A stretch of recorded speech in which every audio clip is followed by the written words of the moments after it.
Welcome. Welcome to this book launch, hosted by the World Bank InfoShop. My name is Dirk Koehler. I'm the publisher of the World Bank and will be the master of ceremonies of this event. We want to discuss the latest book by Joe Stiglitz, titled Globalization and Its Discontents, which has been published by W.W. Norton. This is a normal InfoShop book launch, insofar as we are launching a book on an important development issue, no matter from which organization or publishing house, and no matter if the book is commending or criticizing the World Bank.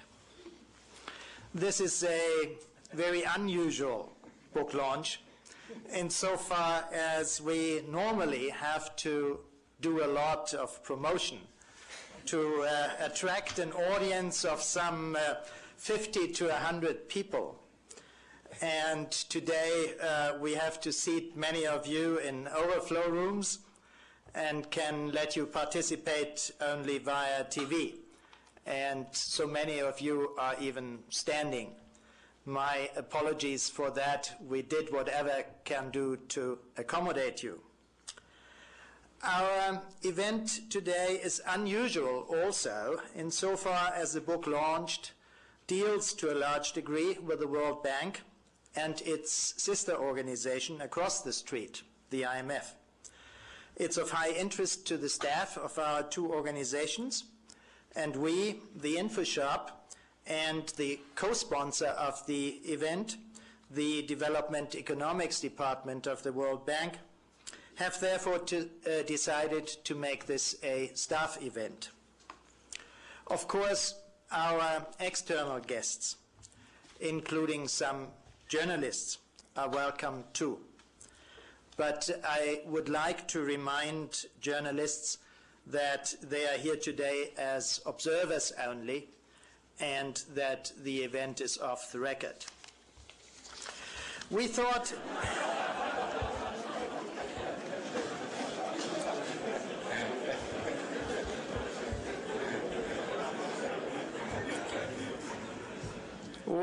that a discussion would be the most useful form of the event, avoiding asymmetric information.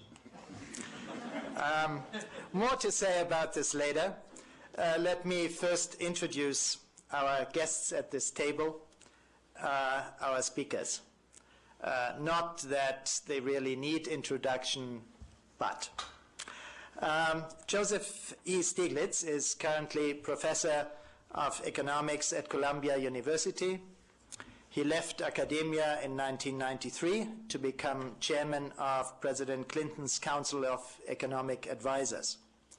From 1997 to January 2000, he was chief economist and senior vice president, development economics, here at the World Bank. And in 2001, he won the Nobel Prize in economics. Thank you for being here with us, Joe. Kenneth Rogoff joined the IMF in August 2001 as economic counselor and director of the research department. He was previously professor in the Department of Economics at Harvard University, and before that at Princeton University. In 1978, he was awarded the life title of International Grandmaster of Chess by the World Chess Federation. Thank you for representing the IMF in this discussion, Ken.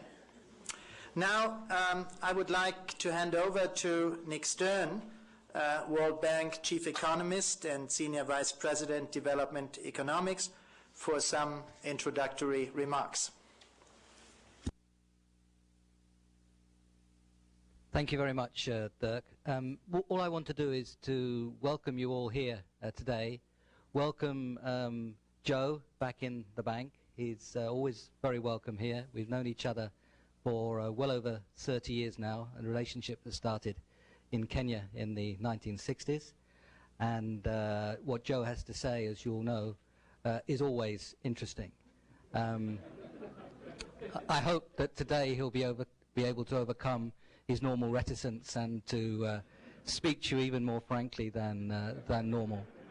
I'm confident that this will be about issues and not about personalities. That's what we're here to discuss. Real issues that are important for development, important for development policy. It's very nice for me also to be able to welcome Ken. We have, since Ken arrived, we've been, when we're both in town, seeing each other every week, having a cup of coffee, discussing the issues of the world, and there's a very close and productive relationship, which it's very nice for me to be able to thank you for that, Ken, in front of everybody, because it's gone extremely well, and I always learn from talking to Ken and his observations. So that's what we're here for. This is a learning event. We're a knowledge bank, an ideas bank. DEC's about learning. So that's what we're looking forward to doing right now. And it'll be a conversation which, as you said, is amongst staff. None of us as institutions associate ourselves with the views that are expressed. It's a completely free and open discussion. So welcome, thanks very much, and let's all enjoy ourselves. Then let me make some housekeeping comments. We have agreed that Joe will now speak for 10 to 15 minutes. Then Ken will have a similar amount of time to respond. And then thereafter, we want to open the floor for questions from you, the audience. In order to have enough time for a meaningful discussion, I want to urge you, Joe, Ken, to keep within this agreed time frame, and it will be my duty to stop you in case you don't. So I have all kinds of tools to try to do this, you know. So, Joe, please. Okay. First, let me thank you very much for having this opportunity to have this kind of discussion. And it's the kind of discussion on the issues that I very much tried to have during the period in which I was chief economist.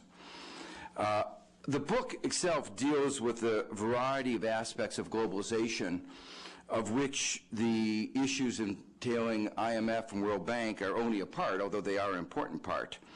For instance, in the last few years, I've been particularly interested in issues of trade and intellectual property. Some of those issues that were touched on, for instance, in the World Development Report of 1998, but I'm not going to have very much time to talk about those. Let me spend a few minutes trying to highlight the general perspective that I try to put forward in the book, and then since we have an occasion to have a good discussion on some particular issues, I'll go through, I'll mention 6 issues. There are a lot more, but I've been warned on the length of time, so I'll try to do that.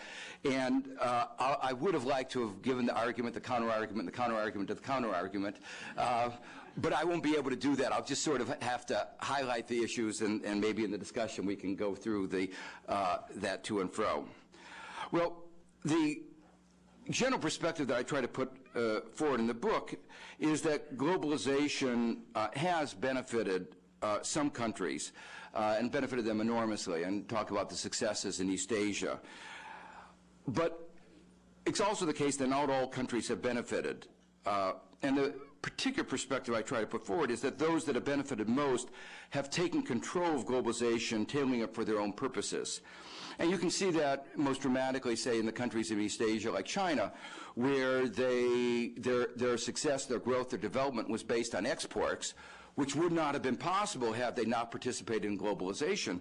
But on the other hand, they didn't do other things that were often recommended, like capital market liberalization. They still have not liberalized, opened up their markets to speculative capital flows. And they've shown very vividly that at least some countries can get large amounts of foreign direct investment, large amounts, in fact, more than any other country other than the United States, without having full capital market liberalization. The countries that have been most successful have, by and large, and there are exceptions, have not succumbed also to what I would call market fundamentalism. And in a way, this book reflects, well, as well as the work I had when I was at the World Bank, a lot of my own work in economic theory based on the economics of imperfect information and complete markets, which argue that markets where information is imperfect, markets where there are incompleteness of markets, behave differently. As an example, one of the central theorems in economics, you all know, is Adam Smith's invisible hand theorem. And one of the major results of the works in economics of information is that one of the reasons that Adam Smith's invisible hand may be invisible is that it's not there. And if economic policies are based on the premise that it is there, they will, that will lead to some very serious problems. So one of the arguments is that there's been excessive reliance on views of economics that are based on market fundamentalism. The second concern, broad concern, is that globalization has been run by a set of rules which by and large have been set by the advanced industrial countries, and I would say more particularly by special interests within those countries for their own benefits. And those rules, to the extent that they have not been dominated by particular interests, have been largely influenced by free market ideology. And this is an area where in the book I try to, I think I had a unique perspective on this, because I both saw it from the perspective of the U.S. government when I was at the Council of Economic Advisor, where I was waging many of the same battles. So this is not the same issues of, for instance, when I was in the White House, there was a battle between Treasury and the Council of Economic Advisors about the U.S. government pressuring Korea to have rapid capital market liberalization. And the Council of Economic Advisors took the view that capital market liberalization was dangerous. It turned out to be right. But Treasury turned out to win the battle in the short run. And so in a sense, that perspective that it was the United States, it was the West that pushed Korea to do faster capital market liberalization than it wanted, I saw from the perspective, as I say, both from the U.S. government and from position here at the World Bank. In these positions, there has been an enormous amount of hypocrisy, with the North insisting on trade liberalization and elimination of subsidies while maintaining trade barriers and subsidies for their own products, with the result being terms of trade effects that have worked to the disadvantage of the less developed countries. One of the often quoted studies is one that was done by the World Bank after the Uruguay round, which the United States and Europe talked a great deal about how wonderful it was for the United States and for Europe. They didn't mention the fact that as a result of these terms of trade effects, sub-Saharan Africa was worse off by about 2% as a result of the Uruguay round. I think I'm very pleased with, for instance, the World Bank and some of its more recent studies have taken a very strong position in bringing these facts out in the open. And as I say in the book, I try to give a perspective on globalization that points out that there are these kinds of hypocrisies and inequities with the way globalization has been managed. I also try to point out that in the relations with the developing countries, Western economic advisors, including and especially those from the international financial institutions, have failed to adopt the appropriate posture. In economics, in our courses in economics and my courses in public economics, I emphasize that the role of the economist is to try to bring out into the open what are the alternatives, what are the trade-offs, and there are alternatives. We always, we talk about the various courses of action, what are the trade-offs, the incidents associated with the trade-offs, so that different policies have different effects on different groups. The fundamental idea is that there is not a single Pareto-dominant policy. And the role of the economic advisors is to lay out these alternatives, and then the political process is supposed to make the choice among the alternatives. rather than saying this is the alternative. This is particularly true when there's uncertainty about the consequences of different policies. And one of the aspects of economic science, every science, is the recognition that there are uncertainties. We don't know things. We know some things with greater degrees of certainties than others. And one of the roles, as quoted as an economic scientist, is to convey the degree of certainty that we have about different propositions. For instance, if a country has large deficits year after year, it's likely to run into trouble. I think that's a statement that most economists could agree. You don't need to have a PhD to make that observation, but it's certainly the case that it may help to have a PhD to say that. But there are lots of other propositions about which there is controversy to say that, and I would say in some cases the weight of evidence was against the position that the international financial institutions took. For instance, I'll come in a minute to talk about capital market liberalization. That was one where there was a weight of evidence saying that capital market liberalization would lead to high levels of instability, high levels of risk, and what evidence there was suggested that, and theory, was that it would not lead to significant increases in economic growth. So it was risk without reward. So the general point is that I've been concerned about the posture of the the institutions as in the role of economic advisors. There should be a set of alternatives. It should not be that they sing with a single voice. They should sing with a single voice saying, we want people to have alternatives. But it shouldn't be that we all agree, because we all don't agree. In the book, I focus on problems of development, crisis, transition. I want to emphasize that I think that all of these are enormously difficult. And I try to argue that there were enormous failures. One of the hardest questions as economists is, one of the key issues is, what is the counterfactual? What would have happened but for the action? And we really don't. We can't really be sure. We can't rerun these experiments. But what I try to argue is that there were alternatives, and we have some evidence from what other countries have tried. And in each of the cases, I suggest what those alternatives are and suggest that had these alternatives been followed, there would have been better outcomes. I have 3 minutes to go? Yes. Okay. That was the introduction. Let me just list the topics and then of the 6 topics, and Ken will know what I would have said had I had time to say it, so he can answer them even without mine, and he can even give the arguments and what's wrong with my arguments. Then I'll say what's wrong with his arguments. Okay, so the 6 I was going to talk about are capital market liberalization, that it was risk without reward, that the Malaysian intervention, for instance, was condemned very widely. In retrospect, it seems not to have had the dire consequences and has left Malaysia with a shorter downturn and with less of a legacy of debt, and there's a clear reason.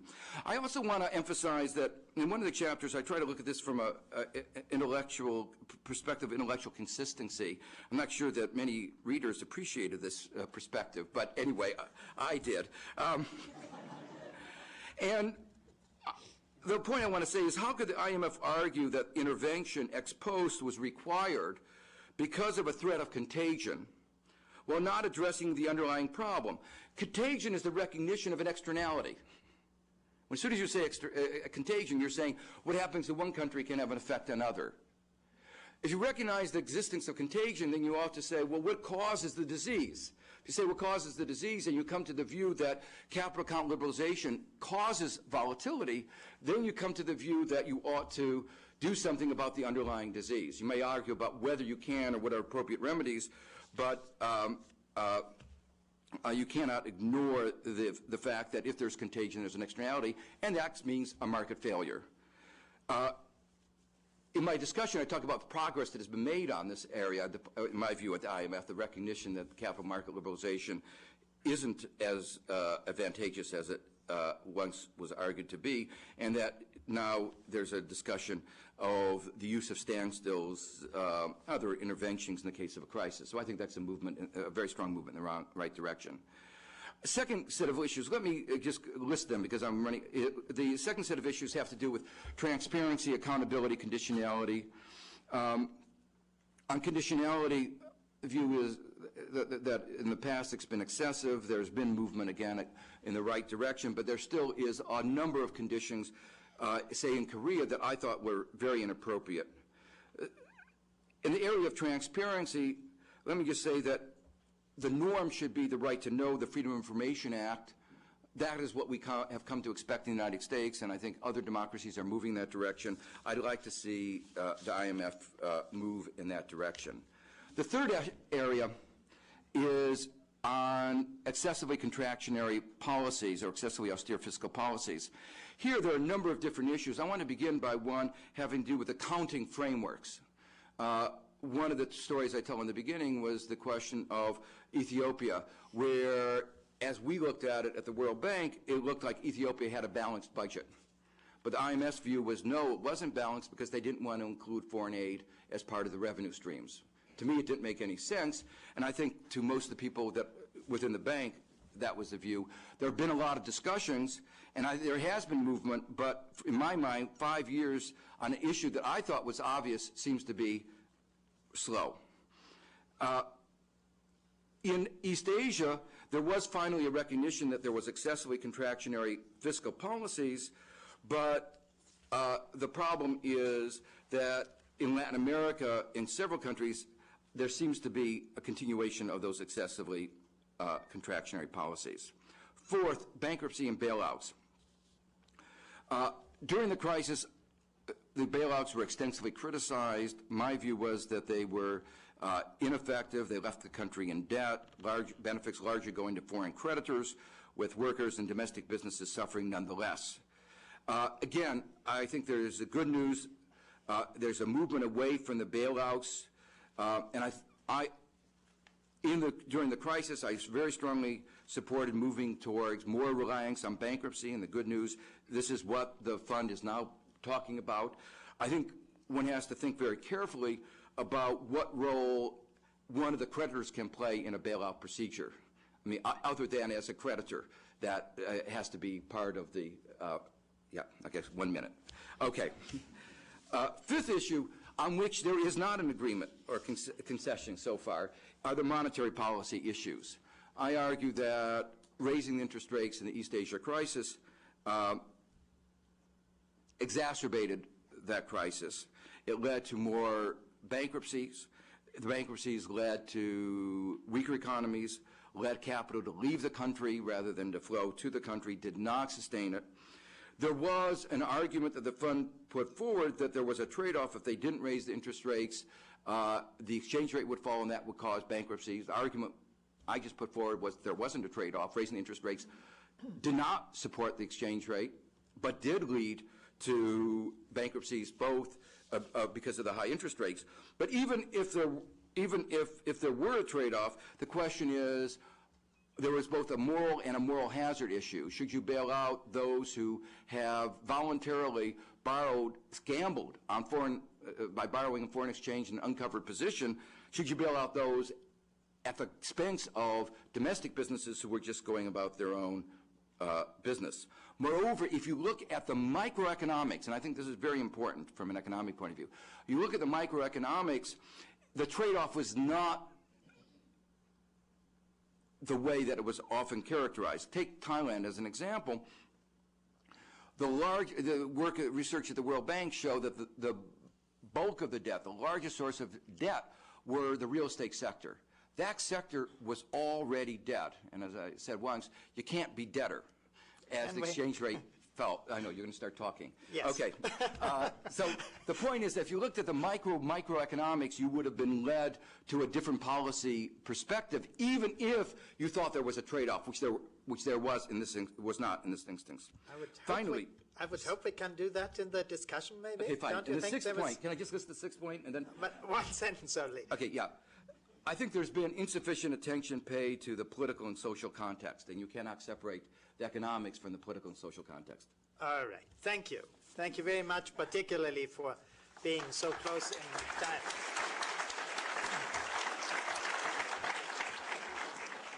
Ken, the next 15 minutes for you. Okay. Before I start my formal remarks, I want to say to Nick Stern, thank you for your introductory remarks. It has indeed been a pleasure working closely with you during my first year at the IMF. We meet regularly. We cross 19th Street regularly to exchange ideas on research, policy, and life. And the relations between our two institutions are excellent. This is not at issue today. Of course, to that effect, I think it's important that I begin to quash rumors about the demolished Pepco building that stands right next to the IMF. No, it is absolutely not true that this was caused by a loose cannon planted within the World Bank.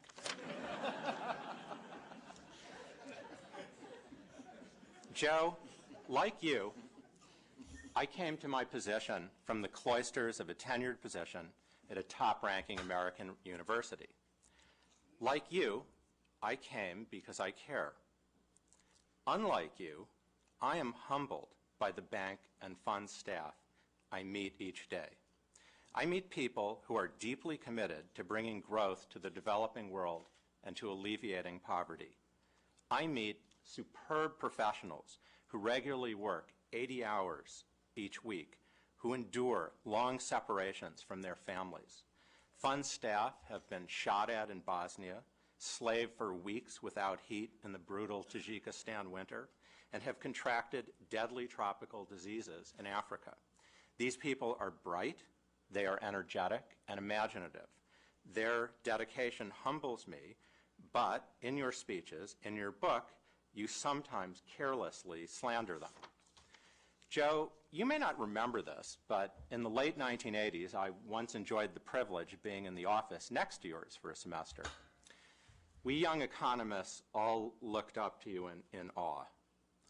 One of my favorite stories from that era is a lunch with you and Carl Shapiro, at which the two of you started discussing whether Paul Volcker merited your vote for a tenured appointment at Princeton University. One point you turned to me and said, "Ken, you work for Volcker at the Fed. Tell me, is he really smart?"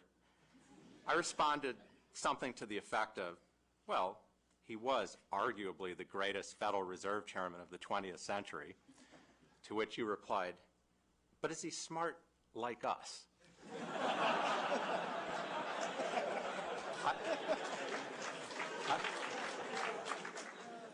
I wasn't sure how to take it, since you were looking across the table at Carl and not at me when you said it.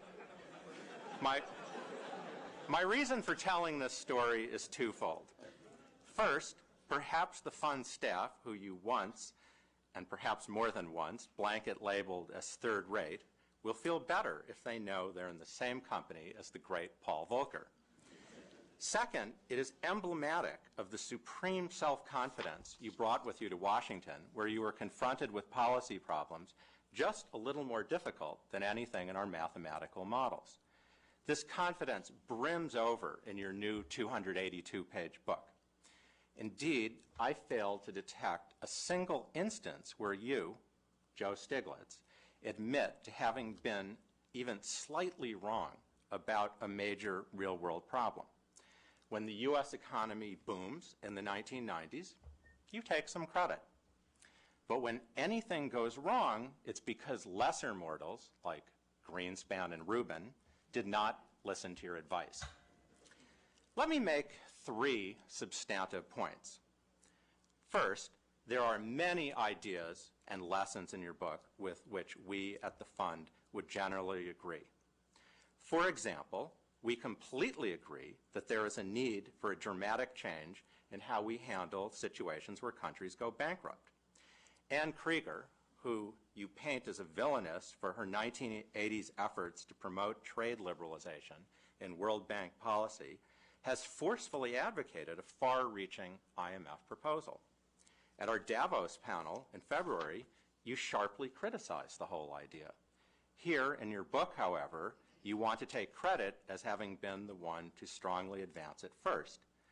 Joe, your book is long on innuendo and short on footnotes. Can you document this particular claim?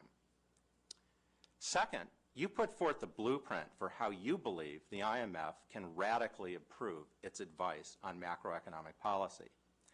Your ideas, in many cases, are at best highly controversial, at worst snake oil. This leads me to my third and most important point. In your role as chief economist at the World Bank, you decided to become what you see as a heroic whistleblower, speaking out against macroeconomic policies adopted during the 1990s Asian crisis that you believe to be misguided. You were 100% sure of yourself, 100% sure that your policies were absolutely the right ones. In the middle of a global wave of speculative attacks that you yourself labeled a crisis of confidence, you arguably fueled the panic by undermining confidence in the very institutions you were working for. Did it ever occur to you for a moment that your actions might have hurt the poor and indigent people in Asia that you care about so deeply? Do you ever lose a night's sleep thinking that just maybe Alan Greenspan, Larry Summers, Bob Rubin, and Stan Fisher had it right, and that your impulsive actions might have deepened the downturn or delayed, even for a day, the recovery we now see in Asia? Let's look at Stiglitzian prescriptions for helping a distressed emerging market debtor, the ideas you put forth as superior to existing practice. Governments typically come to the IMF for financial assistance when they're having trouble finding buyers for their debt and when the value of their money is falling. The Stiglitzian prescription is to raise the profile of fiscal deficits, that is, to issue more debt and to print more money. You seem to believe that if a distressed government issues more currency, its citizens will suddenly think it becomes more valuable. You seem to believe that when investors are no longer willing to hold a government's debt, all that needs to be done is to increase the supply, and it will sell like hotcakes. We at the IMF, make that we on the planet Earth, have considerable experience suggesting otherwise. We Earthlings have found that when a country in fiscal distress tries to escape by printing more money, inflation rises, often uncontrollably. Uncontrolled inflation strangles growth, hurting the entire populace, but especially the indigent. The laws of economics may be different in your part of the Gamma Quadrant, but around here, we find that when an almost bankrupt government fails to credibly constrain the time profile of its fiscal deficits, things generally get worse instead of better. Joe, throughout your book, you condemn the IMF because everywhere it seems to be, countries are in trouble. Isn't this a little like observing that where there are epidemics, one tends to find more doctors? You cloak yourself in the mantle of John Maynard Keynes, saying that the aim of your policies is to maintain full employment. We at the IMF care a lot about employment, but if a government has come to us, it is often precisely because it is in an unsustainable position. And we have to look not just at the next 2 weeks, but at the next 2 years and beyond. We certainly believe in the lessons of Keynes, but in a modern, nuanced way. For example, the post-1975 macroeconomics literature, to which you say we are tone deaf, emphasizes the importance of budget constraints across time. It does no good to pile on IMF debt as a very short-run fix if it makes the not-so-distant future drastically worse. By the way, in blatant contradiction to your assertion, IMF programs frequently allow for deficits. Indeed, they did so in the Asian crisis. If its initial battlefield medicine was wrong, the IMF reacted, learning from its mistakes, reversing course. No, instead of Keynes, I would cloak your theories in the mantle of Arthur Laffer and other extreme expositors of 1980s Reagan-style supply-side economics. Laffer believed that if the government would only cut tax rates, people would work harder and government revenues would rise.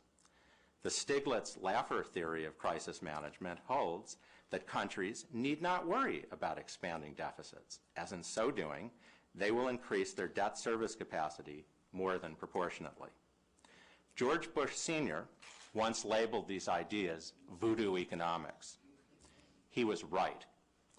I will concede, Joe, that real-world economics is complicated, and just maybe further research will prove you have a point. But what really puzzles me is how you could be so sure that you were willing to blow the whistle in the middle of the crisis, sniping at the paramedics as they tended to the wounded.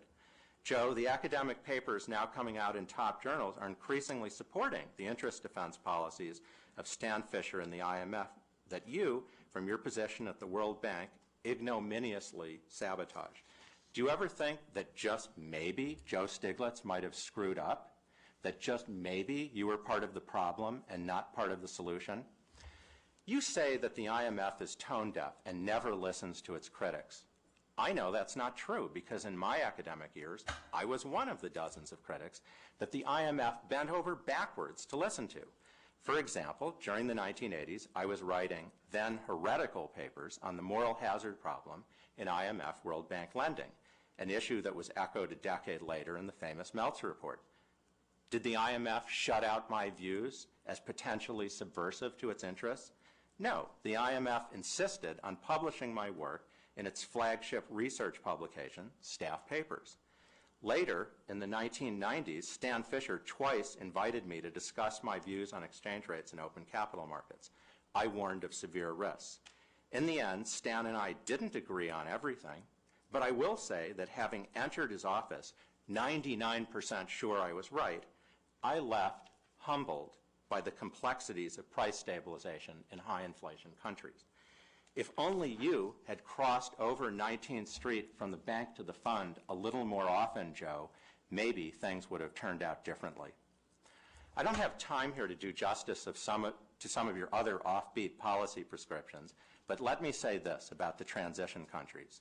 You accuse the IMF of having lost Russia.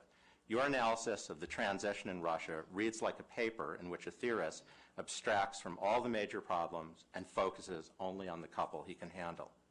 You neglect entirely the fact that when the IMF entered Russia, the country was not only in the middle of an economic crisis, it was in the middle of a social and political crisis as well. Throughout your book, you betray an unrelenting belief in the pervasiveness of market failures and a staunch conviction that governments can and will make things better. You call us market fundamentalists. We do not believe that markets are always perfect, as you accuse. But we do believe that there are many instances of government failure as well, and that, on the whole, government failure is a bigger problem than market failure in the developing world. Both Jim Wolfenson and Horst Koehler have frequently pointed to the fundamental importance of governance and institutions in development. Again, your alternative medicines involving ever more government intervention are sometimes dubious in real-world settings. I didn't have time, Joe, to check all the facts in your book, but I have some doubts. On page 112, you have Larry Summers giving a quote-unquote verbal tongue lashing to World Bank Vice President Jean-Michel Severino. But Joe, these two have never met. How many conversations do you report that never happened? You give an example where an IMF staff report was issued prior to the country visit. Joe, this isn't done. Again, I'd like to see your documentation. On page 208, you slander former IMF number 2, Stan Fisher, implying that Citibank may have dangled a job offer in front of him in return for his cooperation in debt renegotiations. The people in this room know Stan Fisher to be a man of unimpeachable integrity. Of all the false inferences and innuendos in this book, this is the most outrageous. I'd suggest you should pull this book off the shelves until this slander is corrected. Joe, as an academic, you are a towering genius. Like your fellow Nobel Prize winner, John Nash, you have a beautiful mind. As a policymaker, however, you were just a bit less impressive. Other than that, I thought it was a pretty good book.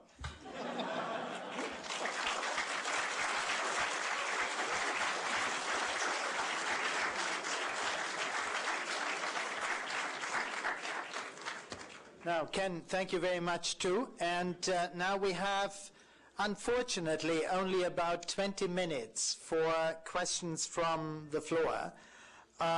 Please use a microphone. State your name and organization. We are taping this event. And please try to be brief. Please also indicate whether your question is for one or two of the speakers. I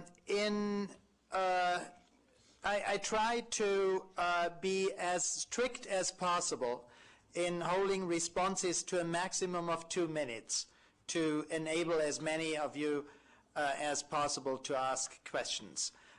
We really want to close the discussion at 2 o'clock as announced. Thereafter, you all are invited to a little reception and book signing in the info shop. So, floor is open. Okay, there. Where's the micro? Okay, coming.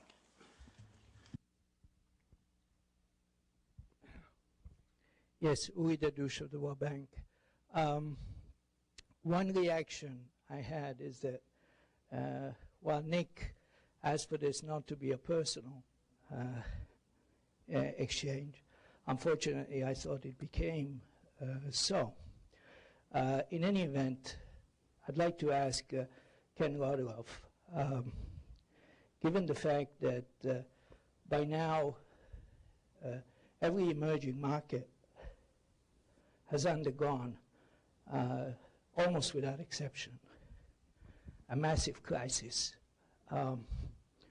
under the scrutiny of the fund as the crisis manager. Have we learned anything?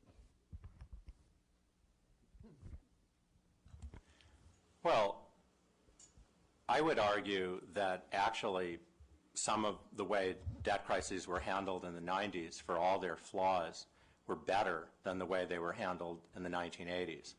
In the 1980s, the debt crisis countries had suffered a period of prolonged stagnation lasting many years. In the 1990s, although there was a severe downturn, and it's something we're very concerned about, it was not as long as in the 1980s. I mean, that said, I think it is essential to think of new ways to deal with emerging market debt crises. And as I said, the first Deputy Managing Director, Ann Krieger, has proposed that.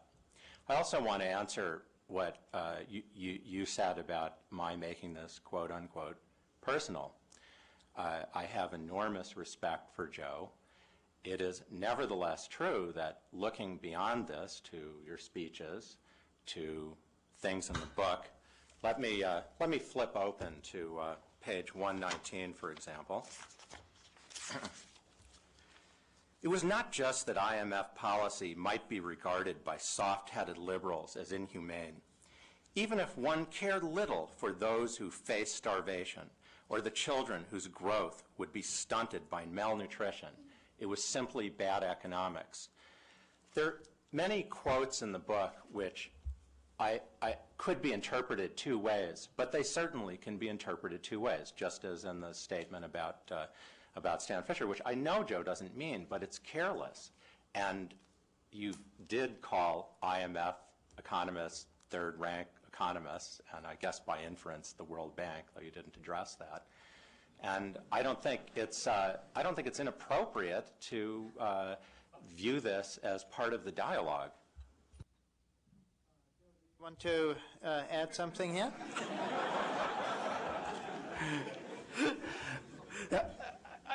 Let me just a couple points, very, very briefly. One is that I did hope that we could get into a discussion of the substantive issues like capital market liberalization and monetary policy, which unfortunately I did not succeed in doing during the 3 years I was chief economist because the fund refused. And it was not that I took the view that my position was right. That wasn't the point. The point was that there were uncertainties about these policies and that they were complex. I didn't pretend that they were simple. But that there were people at the bank who had different views than the position of the fund, and there were people outside that had different views. And we never were able to get that kind of discussion. I wanted it actually to be an open discussion because these are public institutions. And in public institutions, these issues ought to be discussed in the open. But even if you weren't willing to have it open in the public, at least you should have been willing to have a discussion between the bank and the fund over these issues, these substantive issues. And that never occurred. On the particular issue, for instance, you said, was I sensitive to the issue of talking out would having an adverse effect? 2 points. One is that, yes, I was worried about it, and I spent months trying to talk about it in private. But we could never get even a meeting discussing it. The fact is that the fund, by accusing East Asian countries as being profligate and having all kinds of problems, as Jeff Sachs has repeatedly said, was like calling fire in a crowded theater. It caused the panic, I would argue, in East Asia, at least contributed to the panic that occurred there. Finally, the quote that, 2 quotes that you mentioned, one, the point I was making about Stan was a general point that all Western governments in the United States recognizes that there are potential conflicts of interest. That's why we have rules about revolving doors. And that we've been seeing recently in the private sector all kinds of problems arising from conflicts of interest, and we try to have rules that deal with those conflicts of interest. They are not yet part of the mindset. It's not only the reality, but it's the appearance, especially in a world in which there is suspicion. And I think that that lack of sensitivity is the kind of thing that has caused problems and hostility towards globalization. In the particular quote that you mentioned, the point I was making there is that an economic policy that predictably, not with probability 1, but predictably leads to riots is bad economic policy.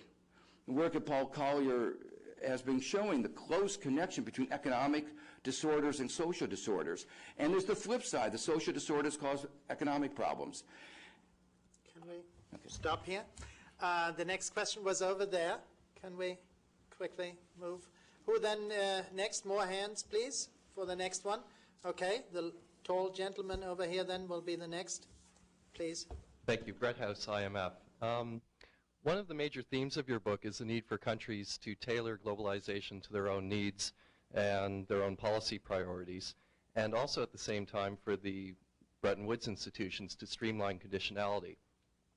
What I'm wondering, though, is whether the current emphasis on ownership in country programs is really reconcilable with the existence of conditionality, or whether we need to rethink the relationship between the Bretton Woods institutions and domestic reform programs pretty fundamentally. Can we ever really reconcile ownership with conditionality? And this question is for both Professor Rogoff and Professor Stiglitz. That's a very good question. It's the kind of question, actually, that we struggled with a great deal while I was there. I think the answer is, I think the move that the bank has been moving towards, sometimes called selectivity, looking at countries' track records, are they really, the conditionality is that you have in place an overall good economic policy, not micromanage, but you select the broad framework. And that seems to me the right direction. And the rhetoric that Jim has put forward of putting the countries in the driver's seat, I think is the right one. And I think there's been some progress, say, in the fund of recognizing there have been excess conditionality. But as I mentioned, in the book, you look at the case of East Asia, and you look at all Korea. You look at all of the conditions that were imposed. Most of them had nothing to do with the crisis itself, and conditionality clearly went overboard. So that even without withdrawing all the way, there's still a long way we can go to make it a more balanced perspective. Okay. Ken? Well, it's certainly a difficult balance between ownership and conditionality, and I think the IMF, through the years, has increasingly strived to try to strike this balance, to try to create a range of options, to try to be responsive, to try to be flexible in tailoring its programs. Of course, at the same time, the programs have to add up. They have to be something that we view would work. Joe, I want to come back to your claim that you came across, you tried to get your idea through, and you just felt compelled to go to the press with your ideas in the middle of what you diagnosed as a crisis of confidence. I have to say that in all my experience in the fund, which predates my being here, I have never experienced closed doors. I have never experienced a lack of willingness to talk about things. Maybe they didn't agree with you. There's still a debate about these issues. In fact, it is far, far from clear that you were right and they were wrong about everything, although certainly there are many things in your book we agree with and that have been adopted in the fund and fund programs. We have a much more nuanced position towards capital controls than was true in the early 90s. I think most of the people at the bank know how hard I tried to have some discussions on the East Asia crisis issues with the fund, and they just simply refused to have that kind of discussion. And it wasn't with me particularly. There were lots of people at the bank who had different views, and I wanted to have a broader discussion, not just my view, but to have views of lots of people on the staff. One particular example of this is, I raised the issue of hysteresis effects. The issue of lags, that if you raise interest rates to these very high levels and you put a firm into bankruptcies, and the firms in East Asia were very highly levered, when you lower the interest rates, you don't unbankrupt them. Joe, can we stop here, because now I have to give Ken another chance to a few seconds to respond, and we want to get more from the audience. No, it's okay? Okay, then the gentleman there, please. Can we have the micro over here?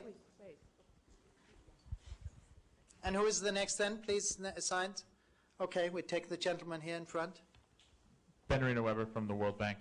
I'd be interested in hearing the fund respond to some of the substantive issues Dr. Stiglitz raised in his book. I certainly appreciate the nature of the interpersonal exchange, but I would be interested to hear some of the issues.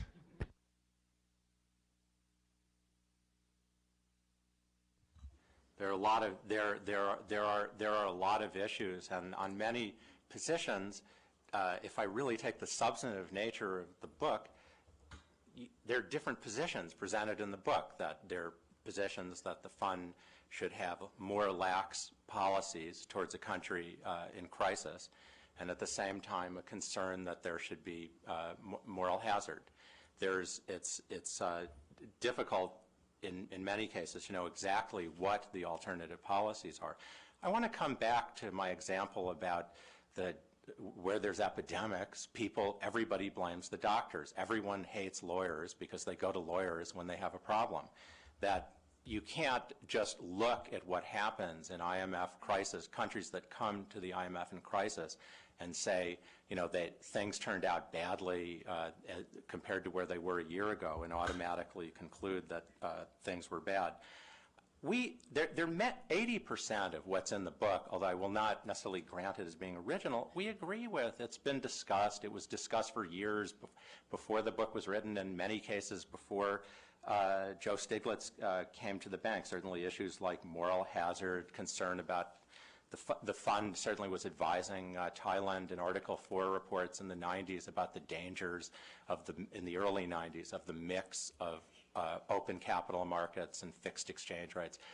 But once the die is cast and a country has chosen this, exiting is not easy.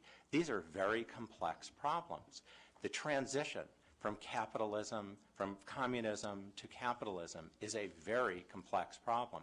These don't have easy answers. Thank you. Joe, want to say something to that? Yeah, I never suggested that there would be easy answers, but take the issue on the transition. There was a lively debate about pacing and sequencing of privatization. There was a real concern that rapid privatization before you have corporate governance, restructuring, would not lead to faster economic growth. And as an economist, we always said incentives matter. If you put in the wrong incentives, you would have incentives for asset stripping rather than wealth creation.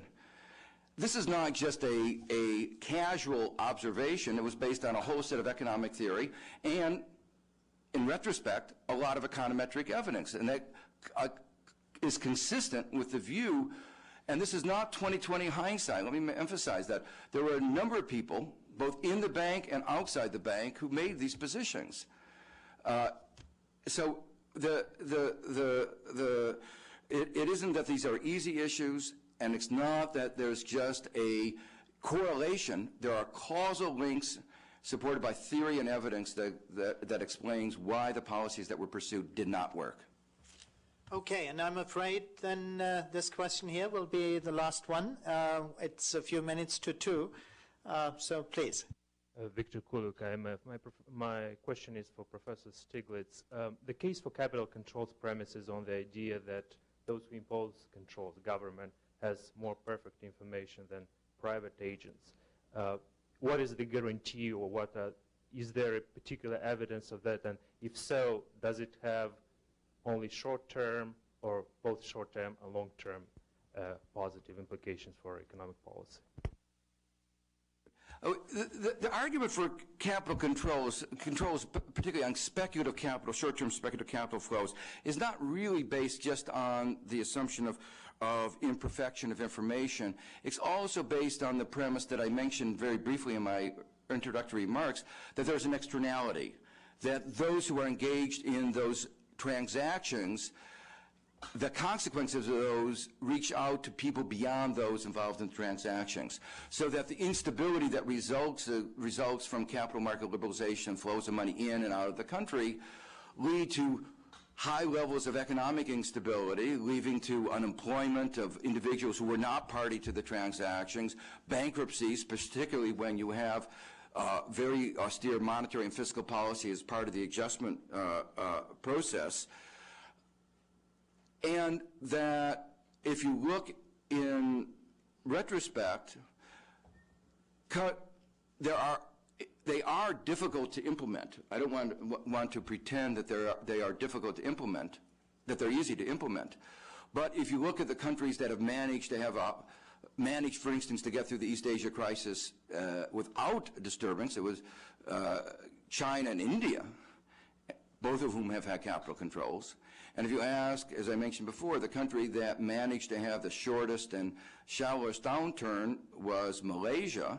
Moreover, because it used capital controls, it had more flexibility over its interest rate and fiscal policy, and that meant it had was left with less legacy of debt and in a better position to grow than the other countries like Thailand and Indonesia, who are still not fully recovered from the crisis.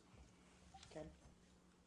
Well, it's difficult in this to give a good answer to such a complicated question. First of all, Korea had a shorter downturn than Malaysia and grew faster, and some of the problems, say in Indonesia, come not necessarily from failure to have capital controls, but failure to implement structural reforms as quickly as occurred in some other countries. The evidence on opening capital markets is a little more complicated than presented in this book. In the World Economic Outlook, we look at long-run growth and open capital markets, and there we find, sort of perhaps not surprisingly, that opening to capital markets does have beneficial effects on long-run growth, especially for investment, that countries with open capital markets in some cases grow faster. I think the real issue with capital controls, and really many of the prescriptions about government intervention, it's one thing to write in theory, you put the tax here, everything's fine. It's another thing when this is implemented in the real world. Capital controls often breed corruption in many countries. It may not in some that have the ability in their government to implement it, but in many it does. If you look at the history of dual exchange rates, for example, it is replete with problems, with corruption, with problems that end up in hyperinflation. I think this is sort of a general principle we see in many cases of government intervention. Joe, you say in the book that in Indonesia you would have had the government take a strong hand in cleaning up the banks instead of having it done by the private sector. But at the time the bank and the fund were working in Tunisia, the government was in disarray. There were many problems in corruption. Do you really think that having the government assign ownership of banks and firms, as you have in the book, would have led to a more efficient outcome? I'm afraid we could continue this discussion forever, and it would become more and more interesting. Unfortunately, we don't have the time. It's 2 o'clock or even 1 or 2 minutes after. So we have to come to a close. I want to thank our speakers, Joe and Ken, very much for sharing their opinions with us.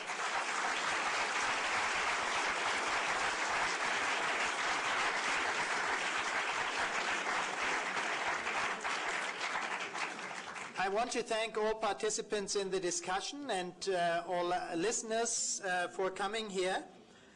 Again, you are now cordially invited to a little reception and book signing in the info shop.